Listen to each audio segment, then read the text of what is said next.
तो आइए शुरू करते हैं केंद्रीय मोटरयान नियमावली 1989। चलते हैं अध्याय 2 की तरफ। अध्याय 2 लाइसेंस के लिए। एमबी एक्ट का भी अध्याय 2 लाइसेंस का था। एमबी एक्ट में धारा 3 से लेके 28 तक, धारा 3 से लेके 28 तक लाइसेंस, ड्राइविंग लाइसेंस के संबंध में सारे उपबंध दिए गए थे। और सीएमबीआर के नियम 3 से लेकर के नियम 38 तक सीएमबीआर में छोटे छोटे सारे प्रावधान और स्पष्टीकरण दिए गए हैं कि ड्राइविंग लाइसेंस की व्यवस्था को कैसे सरकार चलाएगी, या जो आरटीओ बैठा है कैसे चलाएगा, या आपको बीइंग ए लाइसेंस सीकर आपको क्या क्या देना होगा, क्या क्या आपको प्राप्त होगा, क्या क्या आपके कर्तव्य होंगे, क्या परीक्षण होगा। ये सारा पाठ्यक्रम अध्याय 2 में वर्णित किया गया है। मैं आपको एक एक करके संक्षेप में बताता जाऊंगा क्योंकि ये नियमावली बड़ी विस्तृत है। इन्होंने कहा कि जैसे धारा 3 एमबी एक्ट कहती है कि कोई भी व्यक्ति बिना ड्राइविंग लाइसेंस के गाड़ी नहीं चलाएगा। अब ड्राइविंग लाइसेंस कैसे बनेगा, ये सब चीजें नियमावली में वर्णित है। तो नियम 3 कहता है कि किसी भी आदमी को, किसी भी युवक को जो वांछित आयु प्राप्त कर चुका है, यदि उसको ड्राइविंग लाइसेंस चाहिए तो सबसे पहले उसको शिक्षार्थी लाइसेंस यानी कि लर्निंग लाइसेंस ही दिया जाएगा। ये धारा 3 के क्रम में नियम 3 का स्पष्ट प्रावधान है। ये कहते हैं कि ऐसा व्यक्ति जो लर्निंग लाइसेंस धारक है, जब वह गाड़ी चला रहा होगा तो उस गाड़ी में एक व्यक्ति ऐसा बैठेगा जिसके पास नियमित लाइसेंस हो, यानी कि ऐसा व्यक्ति उसको साथ बैठेगा, उसको गाइड करने के लिए, मार्गदर्शन करने के लिए। जो लर्निंग लाइसेंस धारक है, एक प्रॉपर लाइसेंस धारक उसके बगल बैठेगा। फिर ये कहते हैं कि यान के सामने और पीछे की जो स्क्रीन है, जो शीशा है सामने लगा हुआ और पीछे लगा हुआ है, उस पर लाल रंग के अक्षर से बड़ा बड़ा एल लिखा रहे, एल्फा लर्नर, शिक्षार्थी, बड़ा सा एल का निशान लगा रहेगा, जिससे कि जनता को यह पता चल जाए कि इस गाड़ी को जो लड़का चला रहा है, जो ड्राइवर चला रहा है, वो अभी लर्नर है। तो उसके साथ वो अतिरिक्त सावधानी बरतेगा। इसमें इन्होंने रखा है कि जो एल अल्फाबेट होगा, ऐसा नहीं है कि आप लाल वाली स्केच पेन उठा के इसे लिख दीजिए साहब हम तो एल लिखे हुए हैं, ना ना ना। इन्होंने कहा कि 10 सेंटीमीटर ऊंचा, 2 सेंटीमीटर मोटा और 9 सेंटीमीटर चौड़ा होगा। ये जो एल की लंबाई होगी, ये होगी 10 सेंटीमीटर, चौड़ाई 2 सेंटीमीटर, नीचे वाला 9 सेंटीमीटर चौड़ा होगा, ताकि दूर से विजिबल हो, दिखाई पड़े लोगों को कि अगली गाड़ी जो सामने चल रही है, इसका जो ड्राइवर है अभी वो लर्नर है, अभी वो शिक्षार्थी है। नियम 4 में इन्होंने कहा कि पता और आयु सही होने के बारे में साक्ष्य। मैंने आपको बार बार कहा है कि गाड़ी का रजिस्ट्रेशन और ड्राइविंग लाइसेंस दोनों बनवाते समय आपको सही पता देना होगा और उसका प्रमाण पत्र आप ही को देना है। साथ ही साथ अपनी आयु का भी प्रमाण पत्र आपको देना है कि आप बालिग हैं कि नहीं। आपको मैंने बताया था ना, गाड़ी चलाने के लिए किसी भी व्यक्ति को 3 आयु कैटेगरी में 3 प्रकार के लाइसेंस दिए जाते हैं। 16 साल से 18 साल के बीच में नॉन गियर वाली गाड़ी का लाइसेंस दिया जाता है। 18 साल की उम्र से में आपको रेगुलर लाइसेंस दिया जाता है और 20 साल की उम्र में आपको कमर्शियल लाइसेंस दिया जाता है। तो आयु का जो प्रमाण पत्र है वो आप ही को देना होगा। अब इन्होंने कहा कि पता साबित करने के लिए कौन कौन से कागज काम करेंगे, इसको आपको देखना है। पहला इन्होंने कहा आधार कार्ड। लेकिन आप ठहरिए, अभी आपको मैं बता दूं, उत्तर प्रदेश सरकार ने और यूडीएआई ने, जो आधार की मुख्य एजेंसी, उसने कह दिया है कि आधार कार्ड आयु का प्रमाण पत्र नहीं है। इससे आप आयु का अनुमान लगा सकते हैं। यानी कि अब यहाँ पर मैं आपको संशोधित करूंगा कि आधार कार्ड आयु के प्रमाण पत्र के रूप में मान्य नहीं रह गया। दूसरा, मतदाता सूची, यह एक प्रमाणित दस्तावेज है। आजकल तो SIR चल ही रहा है, अब तो जो लोग गलत होंगे उनका नाम वैसे छट जाएगा। मतदाता सूची, जीवन बीमा की पॉलिसी, चूंकि वह टेक्निकल डॉक्यूमेंट है, आयु पे और मेडिकल पे आधारित होती है, तो वो भी मान्य है। उसमें अगर आयु प्रमाणित हो जाएगी तो उसको स्वीकार किया जाए। पासपोर्ट, जो सम्यक जांच के उपरांत जारी होता है, एक प्रमाणित दस्तावेज है जिसमें आपकी आयु प्रमाणित होगी। केंद्र सरकार, राज्य सरकार द्वारा जारी किया गया कोई पहचान पत्र, जैसे मुझे राज्य सरकार ने उत्तर प्रदेश पुलिस में परिचय पत्र दिया है, तो वो मेरी आयु का प्रमाण पत्र माना जाएगा। विद्यालय का प्रमाण पत्र यानी कि कक्षा 10 पास। सभी चीज़ों में आप ये जान लीजिए कि सबसे मौलिक जो दस्तावेज है आयु के संबंध में वो कक्षा 10 का प्रमाण पत्र है, उसको ही सब जगह स्वीकार किया जाता है। उसके अलावा सब सेकेंडरी है, प्राथमिक वही है। या बर्थ सर्टिफिकेट जो किसी भी स्थानीय निकाय द्वारा जारी किया गया हो, यद्यपि अनिवार्य है, लेकिन भारत में अभी भी मुझे नहीं लगता है कि 10-20% से ज़्यादा लोगों के पास बर्थ सर्टिफिकेट होगा, क्योंकि भारत में मैक्सिमम जो प्रसव है वो गांव में अभी भी पुराने तरीके से हो जाता है, या सरकारी डिस्पेंसरी में, प्राइवेट डिस्पेंसरी में हो जाता है, और लोग उसको डाटा अपलोड नहीं करते हैं स्थानीय निकायों को, इसलिए जन्म प्रमाण पत्र को भी इन्होंने मौलिक रूप से माना है। अगला इनको कह रहे हैं कि अगर किसी व्यक्ति के पास कोई अभिलेख न हो तो वो अपने जिले के किसी भी मान्यता प्राप्त बोर्ड या डॉक्टर द्वारा निर्गत किया गया आयु प्रमाण पत्र जारी कर सकता। डॉक्टर आयु प्रमाण पत्र जारी करता है एक्सरे करके जो हड्डियों की हमारी लेयर बनती है उससे उम्र का अनुमान लगाया जाता है।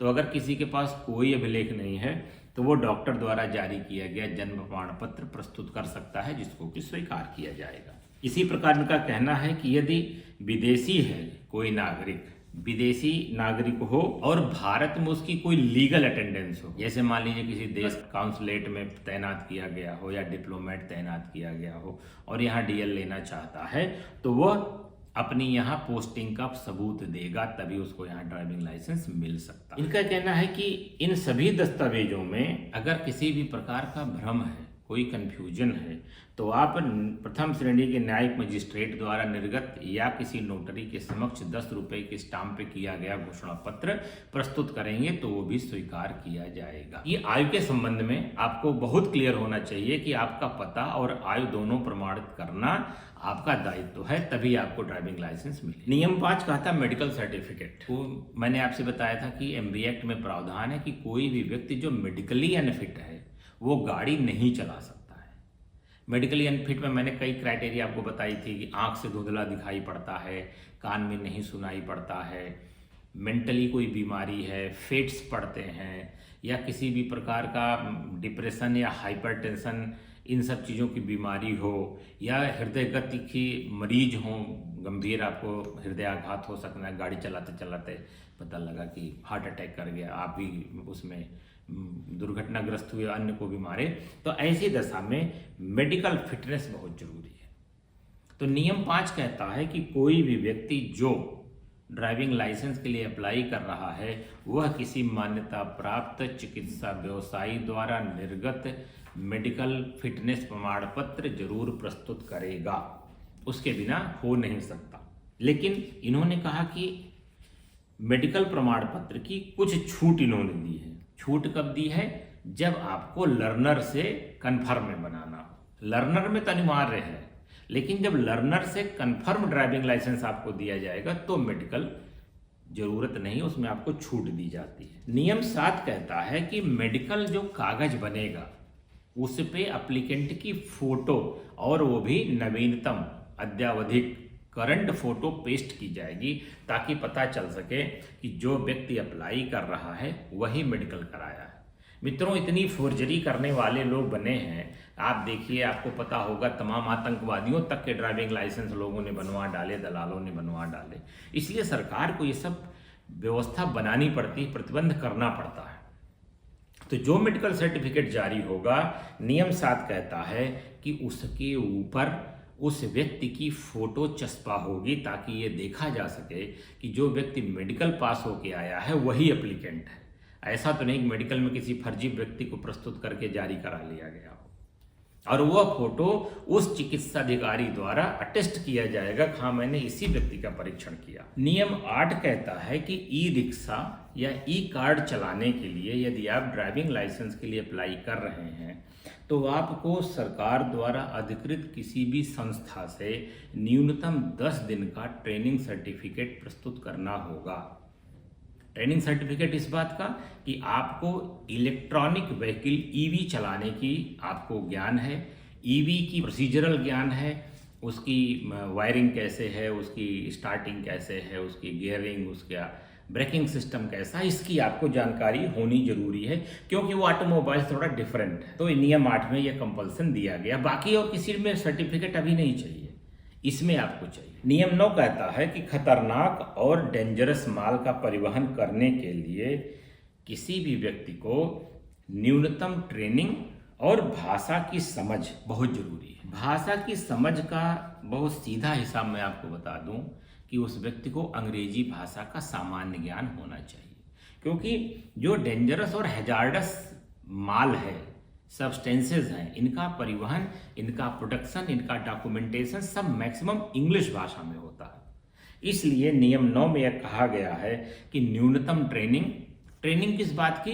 इमरजेंसी हैंडलिंग के लिए। किसी भी क्राइसिस में हैजार्डस केमिकल है, गैसेज हैं, एक्सप्लोसिव्स हैं, आप उनका ट्रांसपोर्ट कर रहे हैं, तो आपको ट्रेनिंग होनी चाहिए कि उनको आप प्राइमरली कैसे कंट्रोल कर सकते हैं, या मदद के लिए किसको बुला सकते हैं, कोई आपदा आ जाए तो किसको सूचित करेंगे, कैसे समझाएंगे। और साथ ही साथ आपको भाषा की समझ, ये अंग्रेजी भाषा बहुत नॉर्मल मैं बताऊं, इसमें और भी भाषाएं हो सकती हैं, लेकिन मेरा जहां तक अपना समझ है, अंग्रेजी भाषा का ज्ञान इसमें बहुत जरूरी होना चाहिए। और इन्होंने स्पष्ट कर भी दिया है कि संविधान की 8वीं अनुसूची में निर्दिष्ट भाषाओं में एक और अंग्रेजी को पढ़ने और लिखने की योग्यता भी रखता हो। तो अच्छे ड्राइवर बनने के लिए, खासतौर पे जो कमर्शियल गाड़ियों में हैजार्डस सब्सटेंसेस या डेंजरस सब्सटेंसेस का परिवहन करने वाले ड्राइवर बनना चाहते हैं, उसमें अच्छा वेतन भी मिलता है, तो उनको अंग्रेजी भाषा लिखनी पढ़नी दोनों आनी चाहिए। देखिए, इन्होंने ट्रेनिंग का समय दिया है 3 दिन, कम से कम 3 दिन की ट्रेनिंग, और इन्होंने ट्रेनिंग का शेड्यूल भी दे दिया है कि उसका विषय क्या होगा। पहला इन्होंने विषय दिया है सुरक्षापूर्ण चालन की एक प्रश्नावली होगी, ताकि आप सेफ ड्राइविंग के रूल्स जान सकें।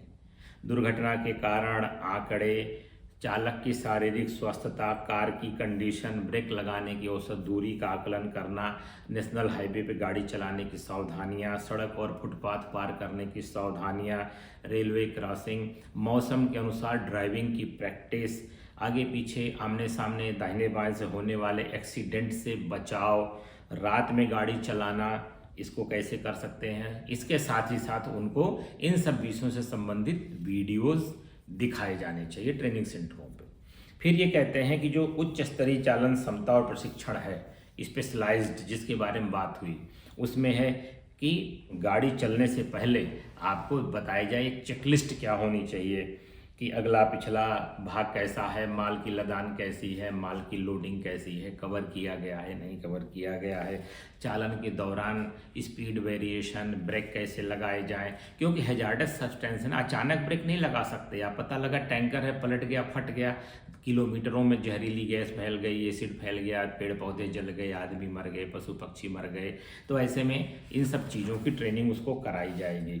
गाड़ी रोकने से पहले क्या सावधानी बरती जाएगी, रात में क्या चलाया जाएगा, और जो माल लदा हुआ है उसकी सेफ्टी की भी ट्रेनिंग आपको दी जाएगी। जैसे यूनाइटेड नेशंस का एक पैनल बना हुआ है जिसमें कि सावधानियां दी गई हैं कि हैजकैम कोड क्या होता है, ज्वलनशीलता क्या होती है, ट्रेम कार्ड क्या होता है, CIS क्या होता है, जो माल लदा हुआ उसका टेम्परेचर और प्रेशर का आकलन कैसे होगा, उसके जो इंडिकेटर्स लगे हैं उनकी आपको समझ कैसे होगी, इमरजेंसी में आपकी क्या प्रक्रिया होगी, इन सारी चीज़ों की ट्रेनिंग आपको दी जाएगी, जैसा कि नियम 9 में बहुत स्पष्ट प्रावधान किए गए हैं।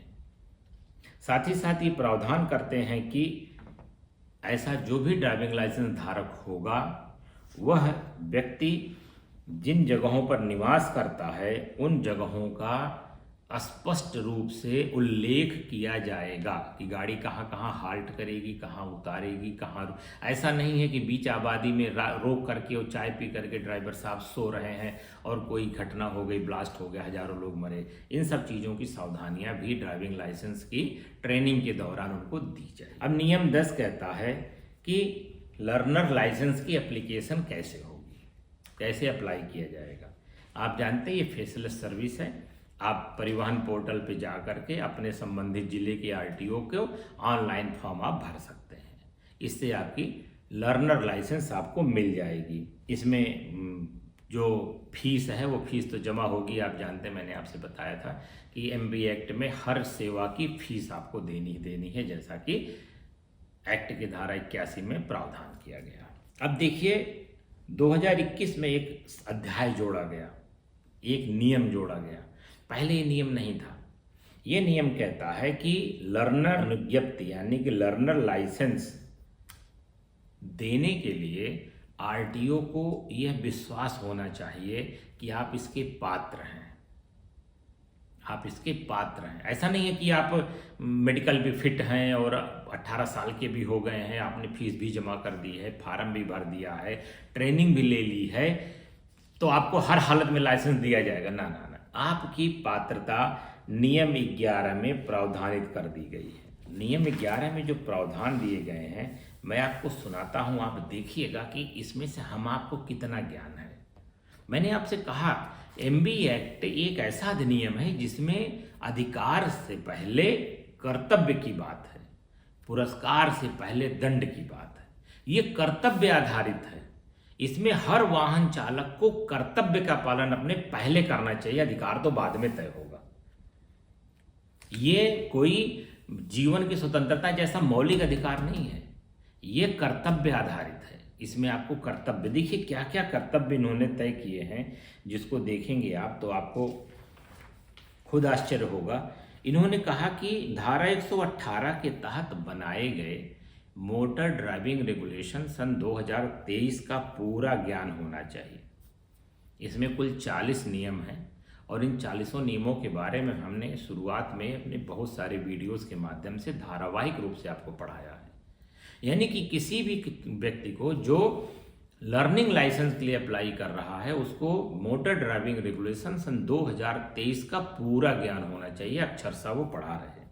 अगला कहते हैं कि उसको इस कर्तव्य का ज्ञान होना चाहिए कि जब किसी वाहन से कोई दुर्घटना हो जाती है या शारीरिक चोट लग जाती है तो वह व्यक्ति उस नियमावली में लिखे हुए और धारा 138 में दिए हुए प्रावधान गुड सैमरिटन का पालन करेगा। यानी कि उसको अस्पताल पहुंचाएगा, गाड़ी अपने थाने में खड़ी करेगा, लोगों को सूचित करेगा मेरी गाड़ी से दुर्घटना हो गई। ये आपका कर्तव्य होना चाहिए, हर चालक का एक कर्तव्य होना चाहिए। फिर ये कहते हैं कि मानव रहित रेलवे क्रॉसिंग पार करते समय जो सावधानियां दी गई हैं उनका पालन करना चाहिए। मोटर वाहन चलाते समय जो दस्तावेज रखे जाने चाहिए वो अपने पास रहने चाहिए। ईंधन की जानकारी होनी चाहिए। ऐसा नहीं है कि डीजल की गाड़ी में पेट्रोल भरवा ले, हाइब्रिड की गाड़ी में पता लगे कि वो बैटरी पे ही दौड़ाए पड़ा हुआ है, डीजल खत्म हो गया। तो इन सब की जानकारी होना चाहिए। और साथ ही साथ ये कहते हैं कि यदि आवेदक उसको दिए गए प्रश्नों में से 60 प्रश्नों का भी सही उत्तर देता है तो 60% अगर प्रश्नों का उत्तर सही देता है तो उसको तभी डीएल दिया जाएगा, लर्निंग भी तभी दी जाएगी। यानी कि आपको ड्राइविंग रेगुलेशन सन 2023 अच्छी तरह से पढ़ा होना चाहिए। इसी प्रकार ये कहते हैं कि उपनियम 1 और 3 की किसी बात के होते हुए आवेदकों के निम्नलिखित पर ये नियम लागू नहीं हो। यानी कि परीक्षा कब नहीं होगी, परीक्षा कब नहीं होगी, तब नहीं होगी जब आपको मेन ड्राइविंग लाइसेंस दिया जाना है, नंबर 1। नंबर 2, अगर किसी का ड्राइविंग लाइसेंस अपनी उम्र पूरी कर चुका है और नवीनीकरण किया जा रहा तो उसको टेस्ट नहीं देना है। कोई फट गया हो, खो गया हो, डुप्लीकेट जारी करना हो तो टेस्ट नहीं देना है। तो इस तरह से नियम 11 में यह प्रावधान किया गया है कि किसी भी ड्राइवर को जो लर्निंग लाइसेंस चाहता है उसको सबसे पहले धारा 118 के तहत बनाए हुए मोटर ड्राइविंग रेगुलेशन सन 2017 के सभी प्रावधानों की उसको जानकारी होनी चाहिए और वो सभी का पालन भी करेगा। इसमें कम से कम 60% नंबर लाना उसको जरूरी है जब इसकी कोई परीक्षा की जाएगी। तो नियम 12 कहता है कि यदि कोई किशोर बालक जो 18 साल की उम्र नहीं प्राप्त कर चुका है लेकिन 16 साल से ऊपर का है और बिना गियर वाली मोटरसाइकिल 50 सीसी की चलाना चाहता है और इसके लिए वो ड्राइविंग लाइसेंस अप्लाई करता है तो ड्राइविंग लाइसेंस पे उसके माता पिता और अभिभावक के हस्ताक्षर होंगे ताकि वो जिम्मेदारी ले सकें। यदि कल को कोई दुर्घटना उससे होती है तो उसकी जिम्मेदारी फिर माता पिता को पूरी करनी पड़ेगी। नियम 13 कहता है कि जो लर्निंग लाइसेंस होगा वह एक सेट प्रारूप में जारी होगा और वो अपने पास रखेगा। अब 14 नियम 14 ये कहता है कि यह कोई व्यक्ति जो लर्निंग ड्राइविंग लाइसेंस धारक है और वो चाहता है कि वो प्रॉपर उसको ड्राइविंग लाइसेंस में कन्वर्ट कर दिया जाए, तो जो भी निश्चित समय है उस समय को पूरा करने के बाद वो जिस श्रेणी का वाहन चलाना चाहता है उसके लिए वो अलग से अप्लाई करेगा। LMB है, MMB है, HMB है, light motor vehicle, medium motor vehicle, heavy motor vehicle. जो परीक्षण है नियम 32 में वो उसकी क्लास के अनुसार किया जाएगा। HMB चाहता है, MMB चाहता है, LMB चलाना चाहता है तो उसका टेस्ट वैसे ही होगा, उसको वैसे टेस्ट पास करने होंगे। साथ ही साथ इनका कहना है कि एक बार पुनः निवास और आयु का प्रमाण पत्र पुनः देना होगा। आपको प्रमाण पत्र देना होगा ड्राइविंग लाइसेंस ट्रेनिंग सेंटर से, जो ड्राइविंग ट्रेनिंग सेंटर से आपने सीखा है उसका प्रमाण पत्र देना होगा। यदि आपको इंटरनेशनल ड्राइविंग परमिट चाहिए तो उसके लिए आपको पोर्टल पे जा कर के फॉर्म भर के सारी औपचारिकताएं पूरी करनी होंगी। साथ ही साथ इनका कहना है कि ऑनलाइन आवेदन करने के बाद अगर आपने किसी मोटर ट्रेनिंग स्कूल का प्रमाण पत्र संलग्न किया है तो आपका जो लाइसेंस है, नॉर्मल लाइसेंस, फॉर्मल लाइसेंस, वो जारी कर दिया जाएगा। अब इसके लिए नियम 15 कहता है कि ड्राइविंग का टेस्ट होगा और इस टेस्ट में आपको पास होना होगा, जिसमें इनको कहना है कि वाहन चलाने की सक्षमता की परीक्षा के लिए आपको ड्राइविंग टेस्ट देना होगा। और ड्राइविंग टेस्ट देने के लिए उन्होंने कहा कि राज्य सरकार द्वारा प्राधिकृत उसी प्रकार यान में किया जाएगा जिस यान के लिए उसने अप्लाई किया है। ऐसा नहीं है कि आप हेडियार्डस टैंकर का DL चाहते हैं और आप उसको कार से टेस्ट देंगे, नहीं, उसी प्रकार की गाड़ी से टेस्ट दिया जाएगा जिस क्लास की गाड़ी चलाने के लिए आपने ड्राइविंग लाइसेंस अप्लाई कर रखा है। अब इसमें इन्होंने बहुत सारे विषय दे दिए हैं। इन विषयों को अगर मैं आपको पढ़ के सुनाऊंगा तो ये बड़ा समय खराब करेंगे, लेकिन इसमें ड्राइविंग रेगुलेशन 2017 के सारे प्रावधानों को शामिल कर दिया गया। जैसे मैं आपको तेजी से पढ़ता हूँ, आप इनको हमारे साथ ट्यून रहिएगा। गाड़ी चलाने से स्टार्ट करने से पहले की सावधानी, गाड़ी चलाते समय की सावधानी, टॉप गियर से नीचे के गियर में आने की सावधानी, नीचे के गियर से ऊपर के गियर में जाने की सावधानी, ब्रेक लगाने से पूर्व की सावधानी, हाथ से जो सिग्नल दिए जाते हैं उनकी सावधानियाँ, ऐसे यान जिसमें पिछला गियर होता है उनको पीछे चलाने के लिए बरती जाने वाली सावधानियाँ, आगे पीछे गाड़ी करते समय क्या सावधानी बरती जाए उसकी सावधानियाँ, ऐसे रास्ते जहाँ पर पैदल पार करने वाले पैदल यात्री चल रहे हैं या जहाँ पर लाइट के सिग्नल लगे हुए हैं, यातायात पुलिस वहाँ नहीं रहती है, सिग्नल केवल हैं, तो वहाँ की क्या सावधानी होगी। सामान्य क्रम में हमेशा अपने बाईं ओर चलना है, इसका अभ्यास। परिवर्तित सड़क और दिशा बदलने के लिए जो सावधानी बरती जानी है उसका अभ्यास। दाहिने बाएं, ऊपर नीचे, आगे पीछे लगे हुए व्यू मिरर का उपयोग करने की जानकारी। सीधे चलते हुए दाएं बाएं यू टर्न लेने के लिए बरती जाने वाली सावधानियाँ। Accelerator, clutch, gear, brake, steering और हार्न का उचित उपयोग करने में आपकी जो सावधानियाँ। पैदल चलने वालों, साइकिल चलने वालों या रिक्शा चलने वालों के मूवमेंट का पूर्वानुमान करने की, वो कहाँ अचानक मुड़ जाएंगे, कहाँ अचानक खड़े हो जाएंगे, इसका पूर्वानुमान करने का अभ्यास। चौराहों और तिराहों के पूर्व क्या सावधानी बरती जानी चाहिए, स्पीड कम करना है, हॉर्न बजाना है, सिग्नल का पालन करना है, ये सारी सावधानियाँ। और अपना ध्यान विचलित किए बिना गाड़ी चलाते समय ध्यान केंद्रित रखना और मस्तिष्क से मौजूद रहना, एब्सेंट ना होना। पता लगा कि यहाँ गाड़ी चला रहे हैं और मेंटली कहीं सिनेमा देख रहे हैं, क्रिकेट का मैच देख रहे हैं या भारत पाकिस्तान का युद्ध करा रहे हैं, तो ऐसे एब्सेंट नहीं होना है, वहाँ मौजूद रहना। और इनका कहना है कि सड़क का उपयोग करने वाले अन्य व्यक्तियों, पैदल चलने वाले अन्य मोटर के ड्राइवरों के साथ शिष्टता दर्शाना, ये सारे परीक्षण आपके किए जाएंगे। ये देखे जाएंगे कि आपको इन मामलों में कोई जानकारी है कि नहीं है। आप इनको जानकारी रखते हैं तभी तो आप इसका व्यवहार करेंगे। इस प्रकार से आप देखिए जो नियम 15 है CMVR का, यह एक आदर्श ड्राइविंग के लिए कंपलसरी नियम है। आप अभी किसी भी नए पुराने किसी भी ड्राइवर से आप पूछिए कि क्या उसने नियम 15 को पढ़ा, क्या उसको नियम 15 का ज्ञान है, तो वो सभी मना कर देंगे कि साहब पढ़े नहीं है, इसकी ये जो चीज़ें मैं तो जानता हूँ लेकिन नहीं, ये नियमबद्ध है। और आपसे मैंने बताया था CMBR के किसी भी नियम का उल्लंघन धारा 177 के तहत दंडनीय अपराध है।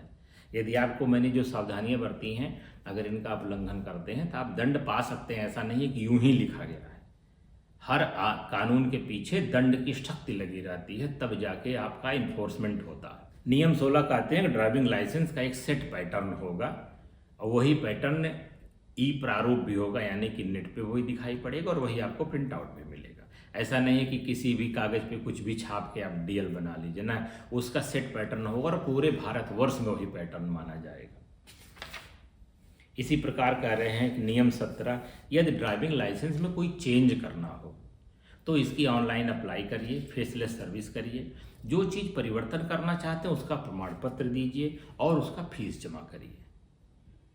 इतना फीस जमा करने और अपना एप्लीकेशन देने के बाद आपके ड्राइविंग लाइसेंस में जो भी जोड़ना हो, घटाना हो, संशोधित करना हो, गाड़ी की क्लास बदलनी हो, आपका पता बदलना हो, आपके नाम में कुछ जोड़ना हो, आपकी अन्य किसी भी चीज़ में परिवर्तन हो जिसका उल्लेख ड्राइविंग लाइसेंस पे हुआ है, इसको करने के लिए नियम 17 में स्पष्ट प्रावधान कर दिए गए हैं, वो बदला जा सकता है।